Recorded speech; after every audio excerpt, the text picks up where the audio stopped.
when you say people aren't hydrating properly, how do they figure out what they need to be doing?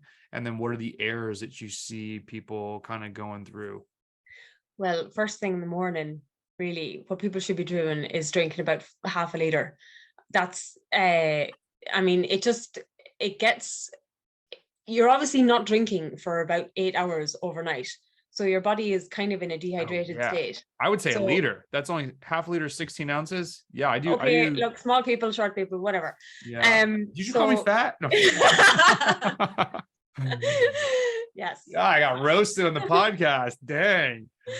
Okay, so So yeah, I mean, that's a good if point. that could be the first thing that they do on a day, I think that alone would help people realize, actually, I've been walking around dehydrated all this time. Then I start my bike ride, I'm already dehydrated. It's a 3-hour bike ride, and I'll only drink like 500 mils.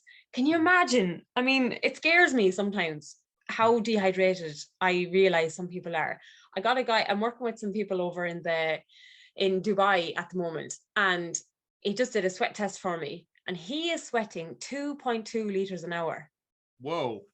which is up there with probably some of the highest sweat rates that you see. But obviously the humidity over there and the heat over there, don't ask me, I think it's in the 40s, like when Probably. you're talking about degrees. So like that's just huge. Then you have to try and say to yourself, right, you're not going to be able to or hydrate with 2.2 liters per hour. So there has to be a limit. You have to start hydrated in the first instance.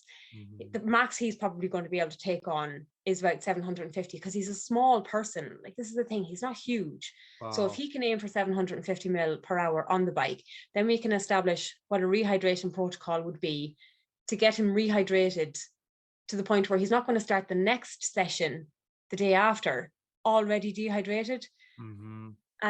So sweat tests are, honestly, they're the most useful things for people to do. How does Um, someone take it? What do they do to take a sweat test? Where do oh, you? it's very simple. You weigh yourself before a bike ride.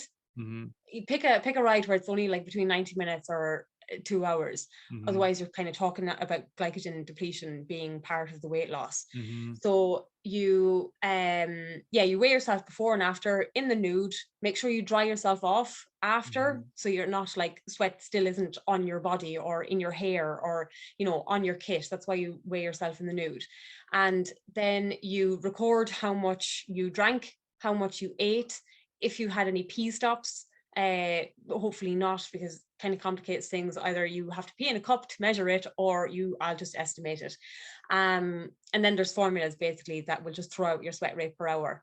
And then if or I can estimate your sodium concentration. So there's an average sodium concentration, milligrams per liter of sweat. If that's high, then we'll have a sodium replenishment protocol as well, or we'll just kind of estimate things based on averages for people. So how does someone know if they're dehydrated? Like, Well, see, they don't.